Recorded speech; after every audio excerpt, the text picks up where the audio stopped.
여러분 안녕하십니까? 이 뉴저지에서 몇 주 또 지났습니다. 여기 날씨가 계속 맑고 좋더니 어제부터 좀 비가 내리기 시작하네요. 거기는 날씨가 어떠십니까?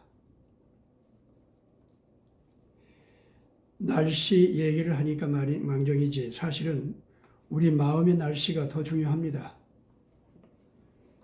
바깥 날씨야 비가 오든 말든 상관없이 우리 마음이 맑으면 되는 거 아니겠습니까? 하나님의 자녀들, 올바른 하나님의 정의를 책임지고 있는 자녀들, 이런 사람들은 권리가 있다고 하면은 세상 날씨야 어떻게 됐든 간에 내 마음의 날씨는 언제나 맑고 청명해 있어야 됩니다. 요새 우리의 마음을 좀 흐리게 할 만한 좀 걱정거리가 사람들 사이에 생기고 있더구만요. 일론 머스크가 트럼프 팀에 참여하니까 그 일론 머스크에 대한 그 평가가 별별 소리가 다 나와요. 이 사람 자라나는 과정, 부모에 의해서 만들어진 가정 문화, 그래서 자기가 살아온 그 과정과 자기 자신의 이룬 가정의 역사, 여기에서도 확실히 딥스테이트라든가 오늘날의 적그리스도라고 할 수 있는 사람들의 그런 모든 정신적 요소들, 또 문화적 삶의 요소들, 이런 것이 아주 너무나도 가득 차 있는 사람으로 드러나 있습니다. 그것만 보면은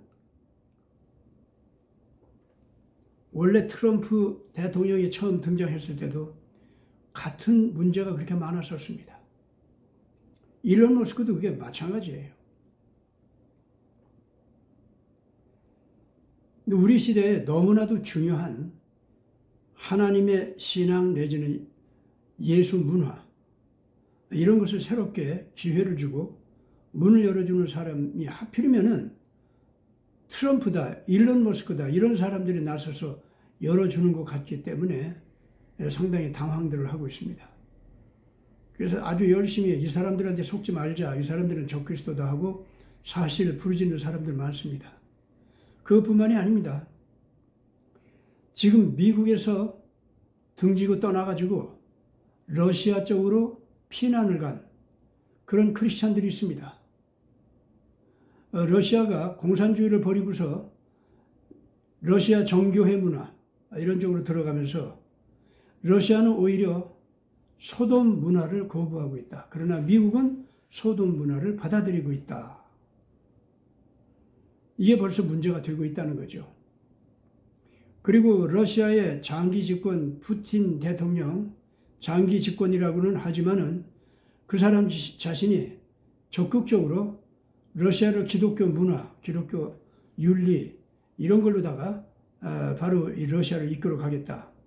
공식적으로 천명하고 있는데 미국은 오바마가 등장하더니 미국은 이제 정식으로 기독교 문화, 기독교 국가라고 하는 그 레텔 이런 걸 갖다 버려야 된다. 이미 미국은 종교적인 포용성, 문화적인 다양성 이런 것을 갖다가 지니고 있는 나라로 변했다. 오바마가 그랬습니다. 그렇게 하면서 사실상 이 미국을 갖다가 성경대로 나아가자고 하는 그런 그 신앙인들은 미국에서 사실 살기가 어려울 정도로 여러 가지로 불편한 사회적 여건, 상황 이런 것을 도출해냈습니다. 이 사람들이 신앙을 주장하고 전도를 하고 자기 신앙 문화대로 살고자 하는 것은 마치 타 종교, 다른 가치관, 문화, 이상 이런 것들을 갖다가 혐오하는 또 차별화하는 행동으로 여겨가지고 그래가지고 법적으로 처리를 하고 괴롭히는 이런 법제도까지 마련해서 사실상 차츰 성경대로 살아가려고 하는 사람들의 삶의 마당으로서는 미국이 심히 불편한 가시덤불로 변하기 시작했죠. 이제 그걸 바라보고서 즉시 어떻게 했습니까? 크리스찬들 가운데서 러시아가 기독교 문화다 이렇게 여기고 그쪽으로 도망을 치는 사람들이 제가 알고 있기로는 아는 것만으로도 맨 먼저 뭐 몇천 명 단위로 가더니 한 2만 명, 3만 명 이런 숫자로다가 러시아 쪽으로 신앙 피난을 한 사람들이 있는 것으로 알고 있습니다. 지금 이런 점에서 일론 머스크라든가 트럼프라든가 이런 사람들이 등장한다 할지라도 당연하게 그 사람들의 과거 그리고 바로 얼마 전까지 살아온 그 사람들의 문화, 행태 이런 걸 바라보고서 이들은 딥스테이트와 끊을래야 끊을 수 없는 내적인 관계가 있고 그 정치력이 키워진 과정도 보면은 결과적으로 딥스테이트와의 연관성이 있어서 사실 그 세력이 유착이 되어 있는 이런 것을 갖다가 도저히 면할 수가 없다. 그렇기 때문에 일기 트럼프 정권에서 얼마나 많은 사람들이 트럼프하고 배신 관계가 되어가지고 떨어져 나가고 싸우고 그랬냐. 트럼프가 만약에 깨끗하게 딥스테이트와 정리된 그런 신념의 사람이라면 왜 일기 시절에 그런 일이 벌어졌을까? 이렇게 하면서 그 사람이 재선이 되지 않고 떨어진 것도 하나님의 뜻이었다. 이렇게까지 말하는 크리스천들이 있습니다.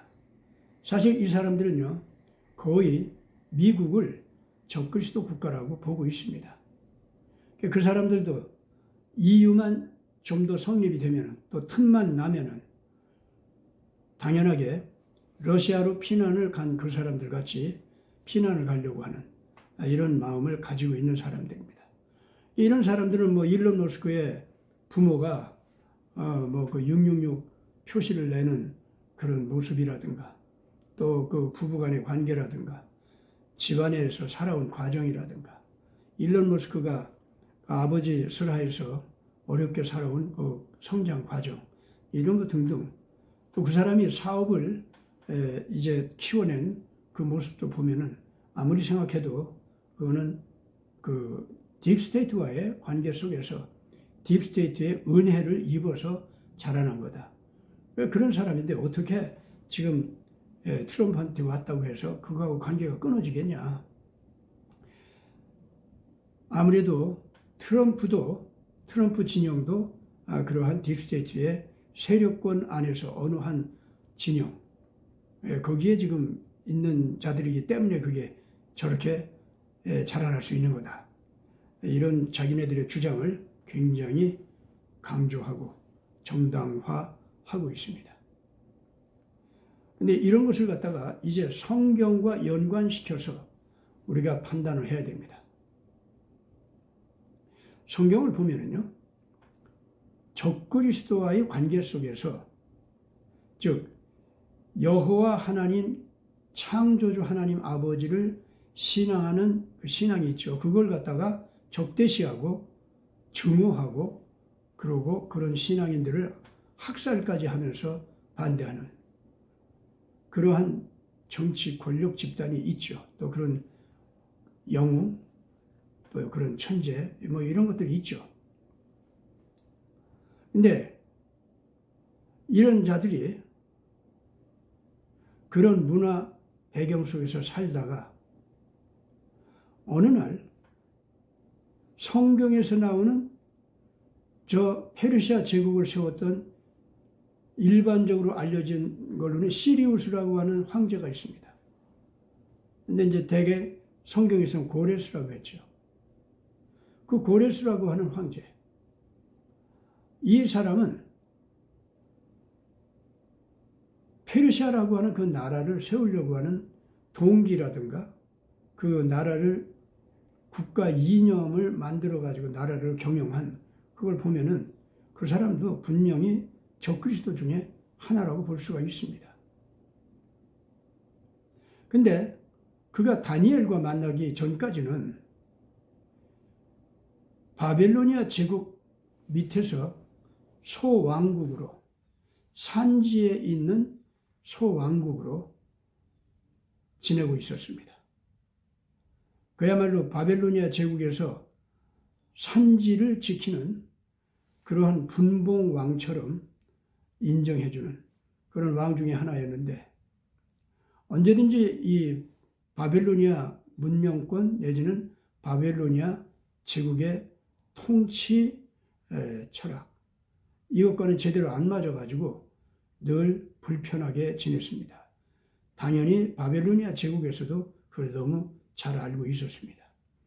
그래서 저거 언젠가는 처리해야지 해가지고 때때로 괴로운 역할을 맡기기도 하고 싸움도 시키고, 또는 옆에 있는 다른 이 바벨로니아 제국의 분봉 왕국들, 거기하고 이 페르시아 내지는 메디아 이쪽하고도 싸움을 시키고 이래가지고 그 경영을 했었습니다.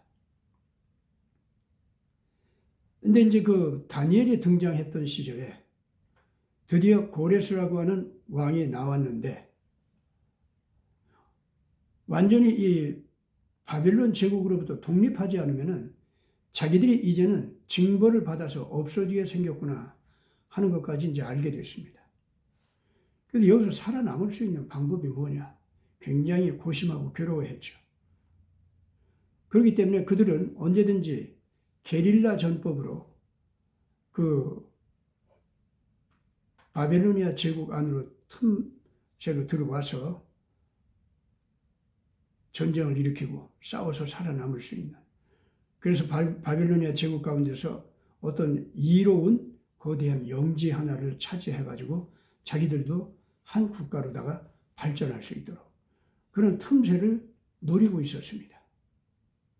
그때 바로 이 바벨로니아 제국은 제2차 거대한 번영기를 만나고 있었습니다. 1차 바벨로니아 제국에 크게 번성한 것은 함무라비 대왕이 나왔을 때 그때였었죠. 아마 온 세계에서 소위 문서로다가 법을 제정해가지고 문서화해서 그것이 그 국가를 규준하고 통치하는 원리로 삼아서 왕도 마음대로 다스리지 못하도록 하는, 왕도 그 법을 존중하는 이제 이런 사상이 나중에 이제 나오는데, 이 왕까지도 그렇게 통제할 수 있는 법의 권위를 만들어가는 기초, 그것이 성문법이 발생한 거였습니다. 함무라비가 이제 처음으로 성문법을 만들 때에는 자기 자신이 제정한 그 법이 그것에 의해서 자기도 구속당하는 이런 식으로 원래 그걸 만들지는 않았지만은, 법을 만들고 보니까 일단 자기가 제정했다 하더라도 자기가 한 약속을 자기가 안 지키면 안 되지 않습니까? 뭐 그런 수준에서 이 황제의 권위, 그걸 갖다가 제대로 지키기 위해서 자기가 한번 약속한 것은 절대로 지킨다. 그런 수준에서는 그 법에 의해서 자기가 통제를 당하도록 스스로 묶었죠. 그것이 모든 전제 왕들의 자기를 통제하는 상위법, 그런 것을 제정하는 초기 성문법이 됐던 겁니다. 함무라비가 말하자면 그런 법을 제정했던 거예요. 그렇기 때문에 그 법 안에도 함무라비라고 할지라도, 법을 제정한 자라 할지라도 법 제정한 자 자신까지도 통제하는 그런 내용들이 그 속에 들어있기 때문에 그 법이 성문법으로서 기록이 돼서 나왔을 때 굉장히 기념비적인 역사적 작품이 됐던 겁니다. 온 세계에 그렇게 이제 알려져 있는데, 함무라비가 적어도 그렇게 법을 갖다가 그런 법을 제정한 데에는 자기가 신처럼 돼가지고 모든 인간들의 생사화복을 규정하는 절대권을 가지고 있는 황제로 자기 자신이 알고 있었지만은 그러한 황제라 할지라도 그 통치권을 제정할 때에 그야말로 전체 인류가 원래 태초부터 있었던 인간의 삶의 법으로서 절대로 어길 수가 없는 그러한 원칙이 있다는 것. 이런 것을 흐릿하게나마 그림자처럼 보여주는 그런 모습이 됐었던 겁니다. 그러다 보니까 함무라비는 자기 자신이 섬기는 신이 있다 할지라도 그 신이 바로 그 성문법에 해당되는 그 내용을 제정해 준 것처럼 그렇게 법문화하지 않을 수가 없었고, 그러다 보니까 함무라비 자신이 신이 돼가지고 그런 것을 갖다가 그렇게 규준한다, 이런 자리까지 갈 수 있도록 법 자체를 갖다가 그렇게 인간이 신이 되게 하는 통로까지도 슬그머니 열어놓는 이런 짓을 저질렀습니다. 원래 이 바벨론 문화가 그렇습니다. 인간 영웅이 신이다. 처음에는 신의 아들이다. 성경에서 말하는 그 니므롯이라고 하는 최초의 영웅 호골이 있었지 않습니까? 그가 바벨로니아 제국을 세운 영웅이었는데 그 작자가 바로 어떤 인간입니까? 자기는 사실은 슈메르 계통의 왕자요, 왕손이요, 슈메르 계통의 그 권위를 받아서 왕이 될 수 있는 자격이 있는 자다, 그렇게 속인 자입니다. 그래가지고 슈메르는 원래 셈족 계통의 그러한 제사장 역할을 하는 왕, 이런 것이 처음부터 있었습니다.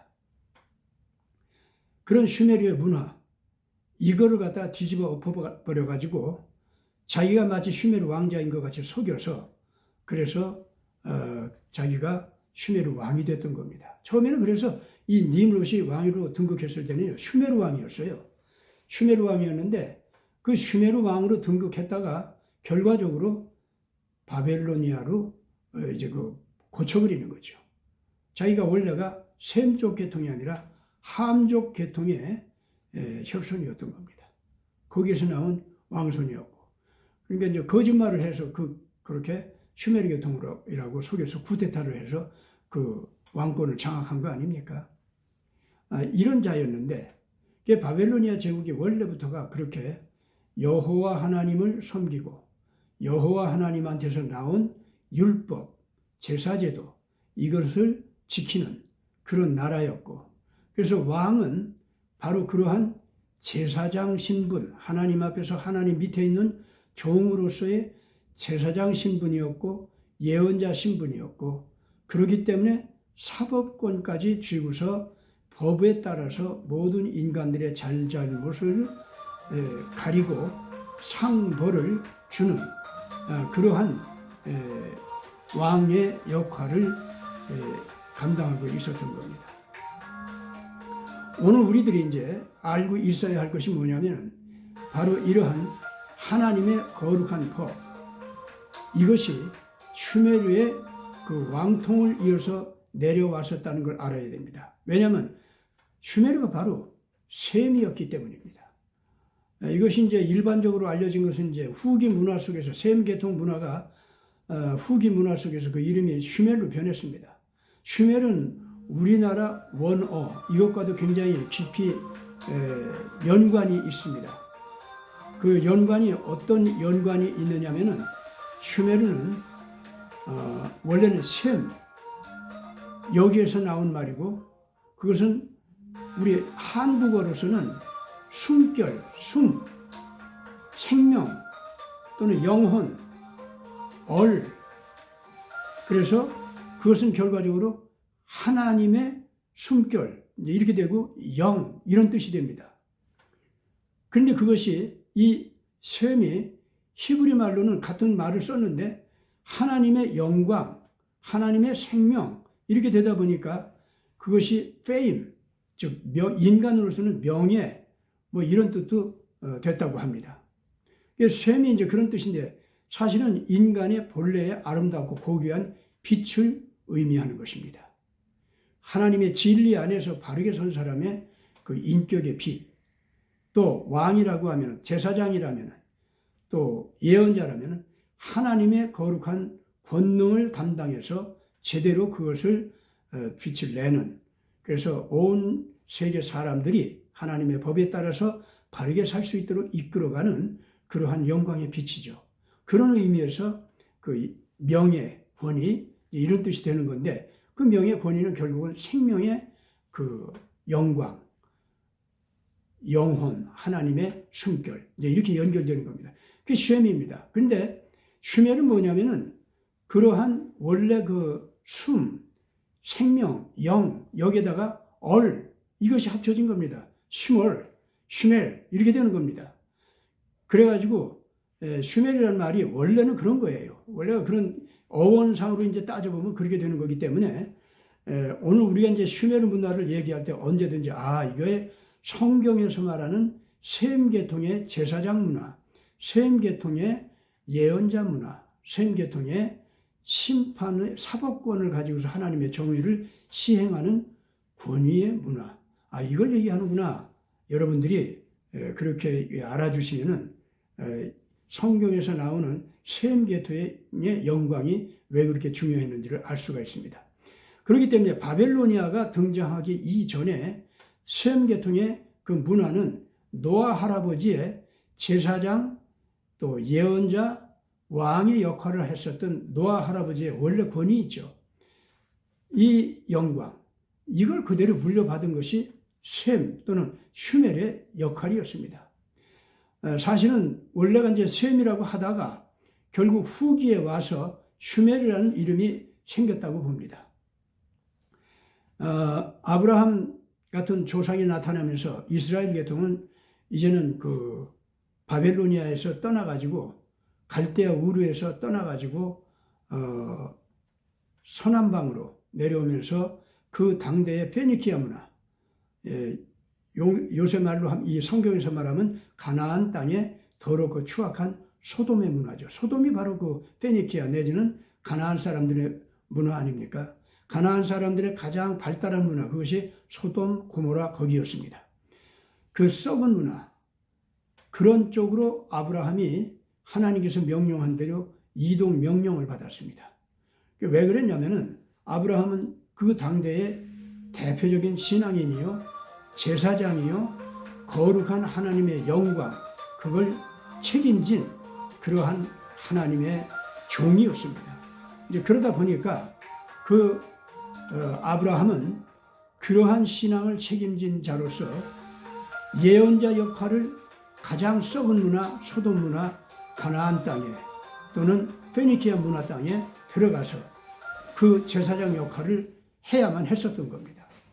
오늘 우리들이 정말로 정신 바짝 차리고 이런 역사적인 과정을 잘 알아야 됩니다. 그래야 고레스가 어떤 사람인지도 알게 되고 사울이라는 왕의 결과적인 타락, 그것이 왜 왔는지도 알게 되고 다윗이 죄를 지었어도 끝까지 구원을 받고 영광스러운 왕으로서 족적을 남길 수 있었는지 그 원인을 우리가 알게 됩니다. 그래서 오늘 이 시간에는 좀 그 공부를 한다 하는 생각을 가지고 오늘 우리 시대 트럼프, 일론 머스크 이런 사람들의 신앙, 윤리, 문화 이런 것이 성격이 뭐냐 이런 것을 판단하는 기준을 가져야만 될 겁니다. 그러니까 함부로 일론 머스크의 과거, 트럼프의 과거 이것만 문제 삼아가지고 이 사람들은 적그리스도야 이런 판단 함부로 하면 안 됩니다. 그렇게 해가지고서 지금 트럼프의 대개혁 이 정치운동 이 성격이 뭔지 알 수 있는 줄 압니까? 아니 러시아로 지금 도망간다고 해서 그거 가지고서 정말로 이 시대 다시 오시는 예수 그리스도 제대로 알아보고 휴거한다고 생각합니까? 정신들 차려야 됩니다. 지금 이 시대에 트럼프나 일론 머스크 절대로 저는 완전한 하나님의 종들이라 여기지도 않고 그 사람들이 흠이 없는 사람들이라고 저는 그렇게 여기지 않습니다. 그러나 하나님 안에서 쓰임받는 사람들인 것만은 분명합니다. 분명히 흠이 있는 사람들인데 쓰임받고 있어요. 가령 기드온이라든가 입다라든가 성경 속에 나오는 구약시대 사사 있지 않습니까? 얼마나 흠이 많아요 그 사람들. 그런데 쓰임 받았지 않습니까? 흠이 있으면 흠이 있는 대로 그 사람들 문제 하나님 앞에 혼나지 않습니까? 오늘 우리들 지금 현재 이 상황에서도 그거 아주 올바르게 판단하는 기준을 가지고 판단해야 됩니다. 따라서 이 시간 이제 이 아브라함의 신앙에 대해서 그 당대에 어떻게 해서 노아 할아버지의 신앙을 제대로 물려받았는가? 슈메르는 왜 그 당대에 아브라함만큼은 제대로 쓰임받지를 못했는가? 왜 슈메르 계통은 신구약 성경에 해당되는 그러한 신앙의 전승 문화가 제대로 또렷하게 남겨지지 않았는가? 그 슈메르는 한국 사람들이 오늘날 이제 한국 사람들이 슈메르의 직계 후손인데 언어까지도 슈메르 언어가 사 언어인 줄 알았습니다. 죽은 언어인 줄 알았어요. 그랬더니 오늘날 와서 지금 언어학자들이 전부 지금 다시 발견하는데 한국 언어가 슈메르어라고 하는 것이 이제는 다 발견되고 있습니다. 그거 꼭 알아야 됩니다. 옛날 산스크리트 언어가 슈메르 언어다 뭐 이렇게들 얘기하는데 그 이상으로 한국 언어가 바로 산스크리트 언어하고 연관이 되어 있고 더 나아가서 슈메르 언어입니다. 그거 알아야 됩니다. 그래서 오늘날 서구 학자들이 한국학을 연구하면서 더 깜짝 놀라고 이거 어떻게 해서 신구약 성경 그러한 가치관에 한국 사람들이 이렇게 가까이 있었느냐, 홍익인간 사상이 어떻게 이렇게 약육강식의 세계 속에서도 끝까지 살아남아서 평화지향적 민족으로 한국 사람들이 남아있게 했느냐. 오늘날 한국의 문화적인 기적, 경제 기적, 군사력의 기적 이런 것이 왜 이렇게 나타나가지고 온 세계 사람들한테 왜 이렇게 감동을 주느냐. 여러분들 그걸 알려고 하면은 꼭 알아야 됩니다. 고조선 문화가 셈 계통의 문화였던 것이고 슈메르의 후기 문화였던 겁니다. 슈메르 후기 문화는 셈 계통의 문화가 조금 타락한 겁니다. 그래서 아브라함 계통의 신앙보다는 우리 조상들의 신앙이 같은 셈 계통의 문화, 노아 할아버지의 그 문화 신앙을 전승했는데 그것이 우리 한국화하면서 좀 더 어느 면에서 타락했는지 오늘 와서 간단하게 제가 정리를 해서 말씀드릴 테니까 이런 점에서 한국 문화가 한국 국민들이 어떻게 다시 일어나야 되는지 깨닫기를 바랍니다. 그리고 오늘날 트럼프나 일론 머스크를 판단할 때도 또 미국 문화를 판단할 때도 어떤 기준으로 판단해야 되는지 여러분들 똑똑히 알고 있기를 바랍니다. 간단히 말해서 이겁니다. 아브라함은 하나님의 지시를 받아서 당대의 가장 타락한 페니키아 문화, 악마의 문화죠. 뱀을 섬기는 문화입니다. 용을 섬기는 문화입니다. 용이 우주를 날아가는 새로 변했다. 그것이 페닉스입니다. 페닉스를 섬깁니다. 그것이 페니키아 문화예요. 그래서 그들의 윤리는 완전히 땅에 떨어져가지고 소돔으로 변했습니다. 폭력 문화입니다. 독재 지배 문화입니다. 공포 문화입니다. 거기는 인간들이 살아봤자 그래서 정상적 인간이 없습니다. 누구나 다 이상한 우울증 환자로 변하다가 트라우마에 눌리기 시작하면서 어떤 사람은 소시오패스, 어떤 사람은 사이코패스.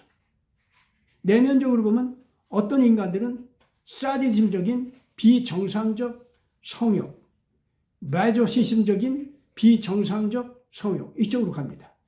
아무도 정상적인 성 문화, 성윤리, 남녀 관계에 맺을 수가 없습니다.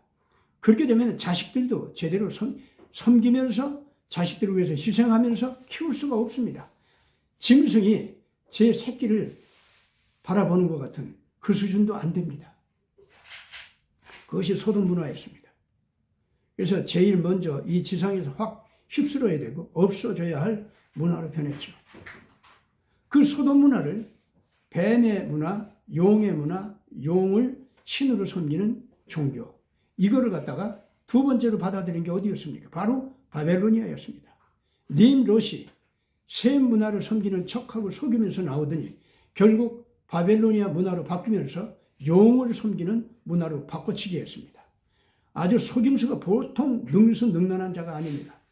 그때 용을 섬기게 할 때도 뭐 그렇게 그 당장 여호와 신앙이라든가 속죄양 메시아 사상을 없앤 줄 압니까? 아닙니다. 종교의 다양성 요새 나오는 거하고 똑같습니다. 포용성 뭐 어쩌고 이런 거 가지고 나옵니다. 그래가지고 바벨로니아는 모든 신들을 다 환영한다. 모든 신들을 다 섬기게 한다. 그 중에서 여호와 신도 섬겨라. 속죄양 문화도 괜찮다. 그렇게 합니다. 그러면서 이 바벨로니아에서 다 자유롭게 섬기기는 한데 그 중에서 으뜸신은 있어야 된다. 그래야 이 바벨론 제국이 제대로 권위를 가지고 다스릴 수 있게 된다. 그래서 바벨로니아 출신이 온 신들의 왕이고 중심이다. 으뜸신이다. 그래서 바벨론 신을 으뜸신으로 모두가 다 절하고 섬겨라. 그것만 하면은 모든 종교, 모든 사상 다 허락한다. 이런 식의 가짜 종교 자유, 속임수, 사기치는 종교 자유가 나왔습니다. 그러다 보니까 상대적인 신들끼리, 상대적인 신을 섬기는 충성자인 왕들끼리 자기 신에게 충성하고 다른 신들과 경쟁하면서 자기 신의 영광을 높이는 그런 경쟁 안 하겠습니까? 당연하죠. 그거 합니다. 결국 그런 왕들은요, 그 신들도 자기한테 복종해야 돼요. 그래가지고 자기는 신의 아들이다. 또 그렇게 갑니다. 신의 아들이다 가면 그 다음에 어디로 갑니까? 내가 신이다. 이렇게 됩니다. 내가 신이다 하면 요새 조지 소로주 같이 나는 전능의 신이다. 내가 죽이고 싶은 자는 마음대로 죽이고 살리고 싶은 자는 마음대로 살리는 나는 전능의 신이다. 있다고 소리합니다. 소로주 아들은 뭐라고 했습니까? 나는 저 전능의 신, 내 아버지 신의 아들이다. 그래서 내 아버지 이상으로 내가 싫어하는 저 트럼프를 갖다가 내 아버지 이상으로 2배, 3배나 죽이고 싶은 그런 마음이 있고 그런 의지는 나는 갈아치우지 않는다. 우리 전능의 신의 집안의 전통과 힘을 가지고 나는 트럼프를 반드시 죽일 거다. 내 아버지보다 트럼프를 죽일 수 있는 수단과 힘이 나는 2배, 3배 많다. 알렉스 소로즈라고 하는 자가 그 소리 했지 않습니까? 그 알렉스하고 젤렌스키는 사촌간인지 뭔지 육촌간인지 모릅니다. 어쨌든 그 일가 친척입니다. 그네들은. 그 젤렌스키가 지금 우크라이나 전쟁을 끌고 가고 있는 겁니다. 그 젤렌스키는 어떤 인간입니까? 자기 우크라이나의 자유민주주의 대통령 후보로 나온 척하고 민스크 협정도 다 받아들이겠다. 자유민주주의 국가가 되게 하겠다. 자유시장 경제를 통해서 이 나라가 부자 나라가 되게 하겠다. 이러고 나왔지 않습니까? 그래서 러시아하고 싸우지 않고 평화롭게 지나고 그러면서 나토하고도 아주 친하게 지나고 자유시장 경제 체제를 통해서 우크라이나는 원래 자원도 많고 땅도 기름지고 해서 얼마든지 유럽에서 가장 큰 부자 나라가 될 수가 있거든요. 자원도 많고. 그래서 그런 나라를 만들겠다. 그거 약속하고 나온 게 젤렌스키 아닙니까? 근데 나오자마자 그 작자 무슨 짓 했습니까?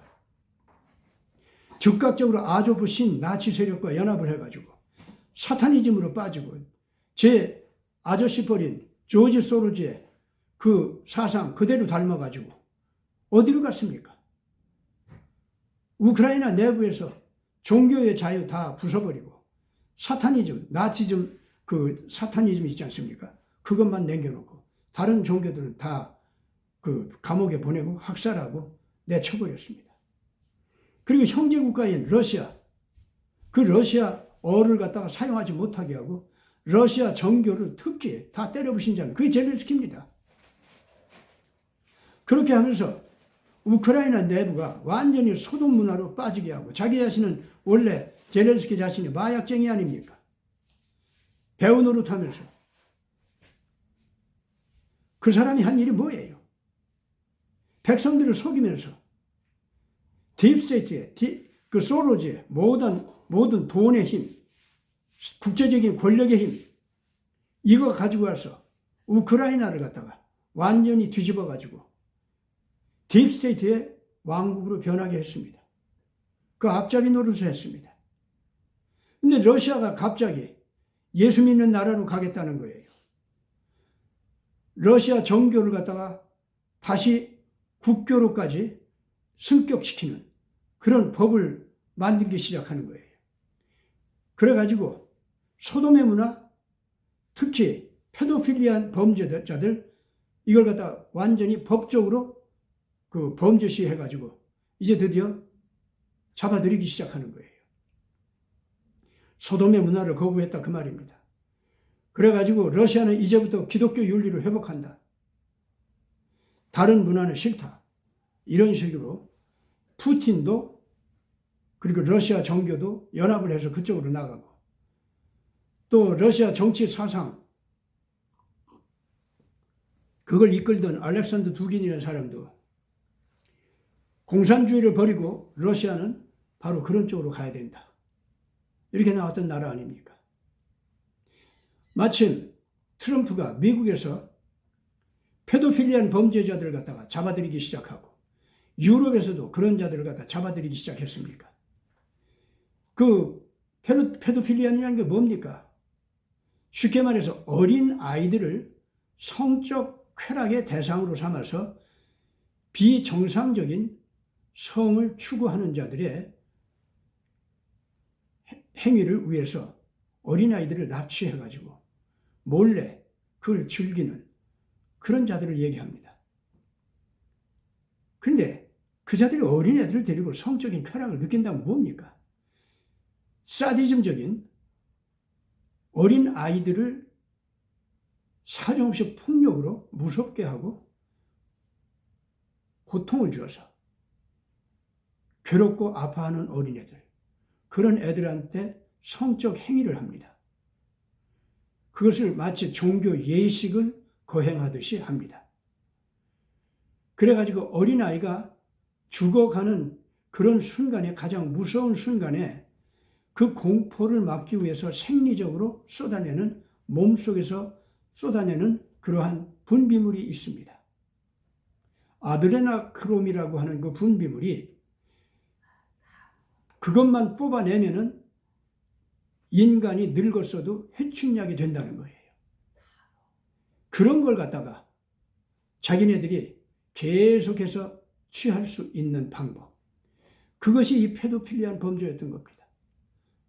심지어 그런 젊은 애들을 이제 잡아다가 성적 쾌락을 느낀 다음에 그 아이들 피를 뽑아서 그 아드레노크롬을 갖다가 따로 분리해서 그걸 갖다가 주사약으로 만들어가지고 정기적으로 주사 맞고 이런 무리들이 생겼습니다. 사람 잡아먹는 무리들이죠. 드라큘라가 따로 있지 않습니다. 그것들이 드라큘라입니다. 그러면서 그네들은 정기적으로 그런 사람 피를 먹어야 되고 사람 몸에서 그런 해충약을 뽑아내서 그걸 주사약을 맞아야 되니까 정기적으로 사람을 잡아먹어야 되지 않습니까? 그러면 그걸 사업화시키는 사람들이 있어야 되고 그걸 또 우선은 몰래 해야 되니까 은밀하게 감춰서 해야 됩니다. 엄청난 돈이 들어갑니다. 이런 돈을 만드는 공장이 있어야 됩니다. 이런 공장 운영하려면 정상적 운영이 불가능합니다.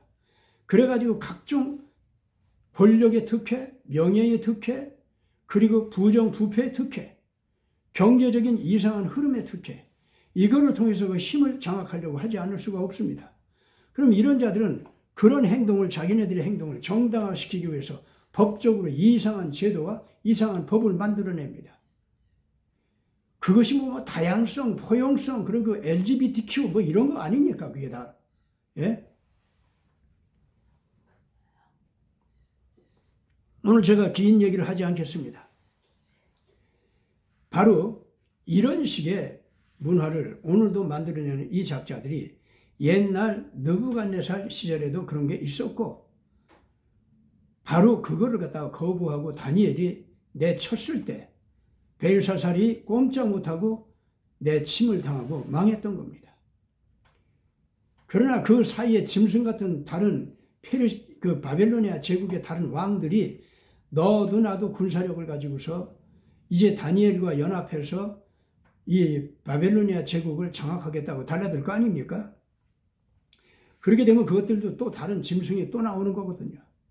그래서 다니엘은 그때 이런 모든 왕국들과 세력이 별로 없는 게릴라 군대나 유지하고 있었던 메디아 그리고 페르시아 이 군대들을 택했던 겁니다. 고레스가 그렇게 해서 선택이 되는 겁니다. 그래가지고 고레스가 이 다니엘하고 협약을 맺습니다.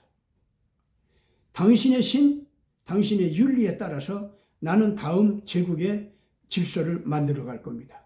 나는 다음 제국의 질서를 만들어도 내가 혼자 권력을 누리는 것이 아니라 어디까지나 당신의 신, 당신의 윤리의 정의의 힘을 따라서 제국을 만들어가고 그렇게 다스릴 겁니다. 서로 그런 협약을 하는 거죠. 또 다니엘은요, 고레스한테만 맡기면 큰일 나게 생겼거든. 그러니까 메디아도 또 거기에 등장하게 합니다.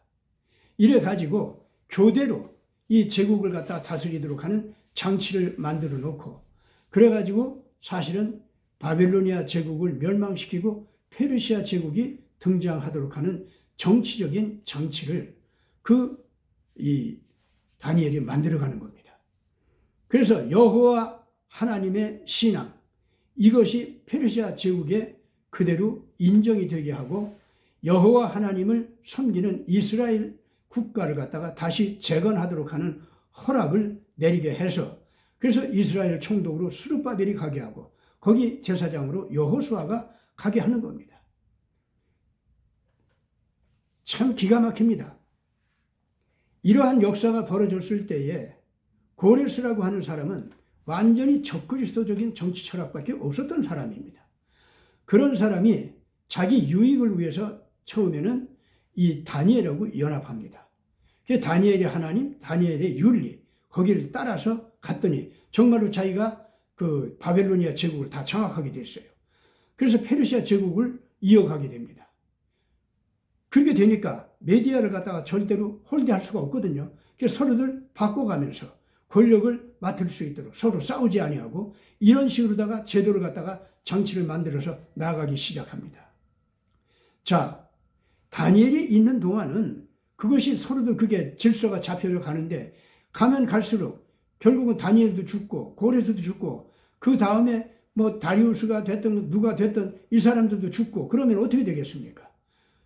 처음에 좋게 작정했던 그것이 당연하게 여기도 무질서하게 되는 겁니다. 그렇기 때문에 그런 싸움판으로 변하고 말아요. 그래서 이스라엘 왕국을 강화시켜가지고 여호와 신이 페르시아 제국을 이끌어가는 종교 문화가 되게 하고 윤리 문화가 되게 하는 토대를 삼게 했던 겁니다. 고레스가 바로 이런 식으로 해서 적그리스도 문화 체계에서 자기 민족 또 자기 제국, 이걸 사람답게 살 수 있도록 하기 위해서 다니엘 같은 인격자, 다니엘 같은 신앙의 고귀한 사상, 그런 걸 섬기는 자가 됐습니다. 그게 고레스였습니다. 그 다음에 그 고레스 단계에서 이제 조금 더 여호와 하나님 쪽으로 이제 가까워지고 그 신을 섬기는 왕이 되지 않습니까? 그럼 사울 같은 왕이 되는 거예요. 이스라엘에서 처음 왕이 된 사람이 바로 사울이었죠. 근데 사울을 보면은요, 이 사람이 키가 장대하고 생기기도 잘생겼어. 또 무력이 출중해. 인간 영웅으로 뛰어난 거야. 그러나 이 사람이 그렇게 자기가 잘난 모습으로다가 하나님의 종으로 택함을 받아서 왕이 됐더니, 하나님의 권능으로 왕이 됐다는 건 인정하지만은 왕권을 누리는 과정에 자기보다도 잘난, 하나님 앞에서 점수가 높은, 쉽게 말해서 정말로 온 민족을 위해서 생명을 바치고 하나님의 정의를 위해서 생명을 바치고 모든 다른 나라 백성들도 그 출중한 인격의 포용력으로다가 감동을 시키면서 하나님의 법 앞에 엎드려 절하게 하는 능력이 더 출중한 거야. 그런 영웅적인 지도자. 그는 보면 그냥 영웅이 아니야. 희생양이야. 진리를 위해서라면, 백성들을 사랑하면서 섬겨주기 위해서라면 자기 생명도 바치는 그런 왕이야. 이렇게 되니까 결과적으로 어떻게 됩니까? 사울 왕은요, 그걸 질투하기 시작하는 거야. 다음 왕은 그러면 내 아들이 아니라 저 다윗이 되겠네 해가지고 다윗을 질투하는 거예요. 그렇게 되니까 자기 내부에서 하나님이 자기를 왕으로 섬겼을 때는 하나님을 열심히 섬겼는데, 이제 그 하나님께서 점수를 매기면서 다윗이 더 낫구나, 다윗을 왕으로 삼아야겠다 할 때는 하나님이 싫어지는 거야. 자기 욕심대로 나가려고 그래. 그래가지고 하나님한테 대항할 수는 없으니까 하나님이 뽑은 다윗을 죽이려고 달라더라. 그게 사울이었습니다. 그런 수준의 왕들, 그건 버림당하죠. 그러나 만약에 고레스가 사울이 됐다가 다윗 같은 사람으로 변했을 때는 어떻게 되겠습니까? 그러면은 하나님께서 끝까지 그 고레스를 활용할 거 아닙니까? 오늘날 일론 머스크도 그렇고 트럼프도 그렇습니다. 맨 먼저 이 사람들이 우리 미국이 딥스테이트에 의해서 너무 억울하게 이상한 나라를 변했다. 나도 딥스테이트 멤버 중에 하나지만 나 이걸 가지고는 안 되겠다 싶어가지고 내가 그들과 싸워서라도 미국을 올바른 건국 아버지들의 정신대로 나가야겠다. 처음 이제 그렇게 등장했다 이겁니다. 근데 그렇게 해서 등장했는데 하나님의 놀라운 힘이 역사하면서 자기들이 도저히 싸울 수 없는 싸움에서 이기게 하고 살아남게 하고 그리고 죽을 사람을 살려주고 막 이런 일이 벌어져. 이렇게 되니까 이 사람들이 하나님은 살아계시다. 나는 하나님의 종이다. 내가 대통령이 된 것도 내 재주로 된 것이 아니라 그분의 허락으로 저 악한 것들을 심판하기 위해서 그리고 이 불쌍한 내 민족을 살리기 위해서 오늘날 이런 일이 벌어졌구나. 이렇게 깨달았다 이거예요. 그래서 고레스 단계에서 사울 왕이 된 거예요. 근데 그렇게 해서 이제 하나님의 종이 됐는데 그 다음에 자기보다 더 나은 하나님의 종이 나오면 난 그 사람한테 물려주겠다 하는 자세까지 겸허하게 됐을 때는 어떻게 되겠느냐 이거예요. 끝까지 트럼프를, 끝까지 일론 머스크를 사용할 겁니다. 오늘 지금 미국 안에서 미국이 변화되면서 딥스테이트 통치에서 선한 고레스 통치로 나왔고 더 선한 사울 왕의 통치로 나왔고 더 선한 왕 다윗 왕 통치로 지금 나가고 있다고 하면은 미국이야말로 우리가 피난 가야 할 것도 아닙니까? 그리고 푸틴의 러시아도 그렇게 변화해야 될 거 아닙니까? 당연히 그래야 될 거 아니에요? 푸틴이라고 해서 완전하게 하나님의 종입니까? 내가 봐도 지금 잘못 많아요, 그 사람. 현재도 잘못하는 거 있어요. 그렇기 때문에 오늘 우리들이 이제 똑똑히 알아야 됩니다. 일론 머스크가 과거에 이 범죄자 딥스테이트 멤버 중에 하나였다. 트럼프가 그런 사람이었다. 그러니까 우리가 속지 말자. 오늘 지금 현재 겉보기에 저렇게 아주 기가 막힌 영웅주의적으로 모든 하나님의 자녀들을 속여가지고 잘 나가는 것 같아도 결국은 속이는 속임수다. 이렇게 함부로 판단할 일이 아닙니다. 공정하게들 하세요. 그리고 그런 판단을 하는 당신 자신을 좀 보세요. 당신 자신은 지금 왜 미국을 버리고 딴 데로 도망을 가려고 하지? 그리고 지금 현재 올바르게 정치적인 정의를 생명을 내걸고 실천하는 그 사람들을 정죄만 하고 있어. 그리고 당신 자신은 트럼프만큼만 정치적인 정의도 실천하지도 못하고 있어. 그리고 미국 안에서 올바르게 일하는 트럼프만 욕하고 있어. 앞으로 나가면서 하나님의 정의를 실천하려고 하는 사람은 옷자락 붙들고 너는 범죄자야, 너는 범죄자야. 그래서 어쩌고 하겠다는 거야 도대체. 어디로 가겠다는 거야 그렇게 해서. 일단 트럼프가 지금 하나님의 정의를 실천하면서 앞장서서 뛰어가면서 교회들도 하나님의 정의를 실천하려면 이쪽으로 와요 하고 소리치면은 그것이 하나님의 법에 성경에 맞으면 따라가야 될 일 아니야. 그것이 장망성에서 나가는 길입니다. 어디로 가요? 어디로? 러시아로 갈 거야? 정말로? 아니면 미국의 어떤 오지로 또 도망갈 거야? 럭키 살면 어디로 도망가는 거야? 그렇게 해서 하나님의 정의를 실천할 수 있는 겁니까? 당신들의 마음속에 이기적인 그 마음, 종교 이기주의적인 그 마음, 효과가 그렇게 되는 건 줄 압니까? 나는 지금 이제는 이런 사람들한테도 정말로 그냥 가만히 있을 수가 없어요, 진짜. 바로 이런 사람들 때문에 오늘의 이 기독교 근본주의자들이 얼마나 비판을 저 악한 것들한테 먹고 있습니까, 지금. 적극적으로 하나님의 정의를 생명을 걸고 실천하겠다는 이 각오들을 가지세요. 그렇다면 트럼프를 갖다가 함부로 적그리스도라고 말하지 못합니다. 일론 머스크가 지금 회개하고 지금 돌아오는 사람입니다. 회개하는 그 영을 갖다가 너는 과거에 범죄자니까 틀렸어. 이렇게 내몰지 못하는 거예요. 오늘 지금 한국 교회 내에서 이 잘못된 판단을 하는 사람들 정신들 번쩍 차리기 바랍니다. 내 종교 종단 안에만 구원이 있다. 이런 소리도 하지 마세요, 이제. 이제는 성경대로만 나가 주시기 바랍니다. 교단 다 의미 없습니다. 저는 원래 합동교단에 속해 있었습니다. 합동 장로교단에 속해 있는 사람으로서 오늘날 합동을 버렸습니다, 이제. 너무나도 잘못되어 있어요, 지금 현재.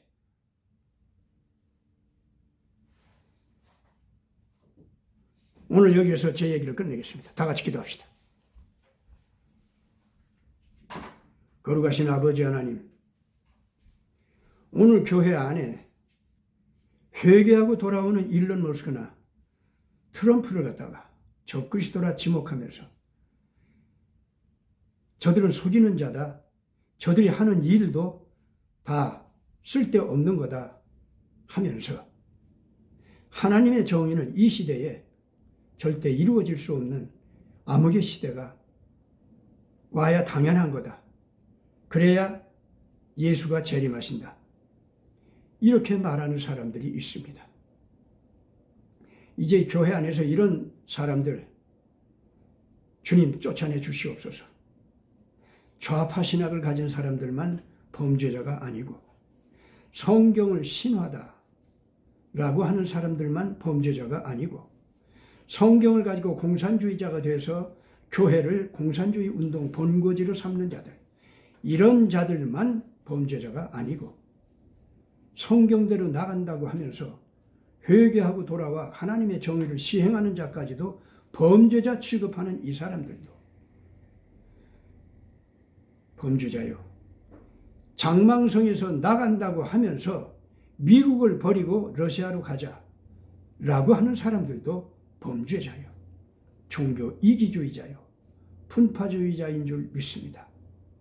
내가 다시 올 때 여기 있다 저기 있다 하는 자들 따라가지 말아라. 오로지 하늘에 계신 네 아버지는 번개불이 하늘을 동쪽에서 번쩍하니까 서쪽에서도 같이 번쩍하는 것 같이 바로 그렇게 나타나리라.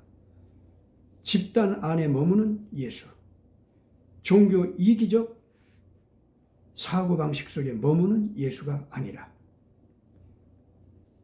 온 세상에 모든 인간이 따라가야 할 정의의 원칙이 무엇인지를 가르치는 지혜, 모든 인간들을 하나님의 사랑의 품속으로 끌어들이는 풍성한 사랑의 지혜, 바로 거기로 다시 오시는 예수께서는 오신다는 것을 우리가 믿게 하여 주옵소서. 진정한 휴거를 준비하는 이 세대가 되게 하여 주시옵소서. 우리 구주 예수 그리스도 이름으로 간절히 기도드리옵나이다. 아멘.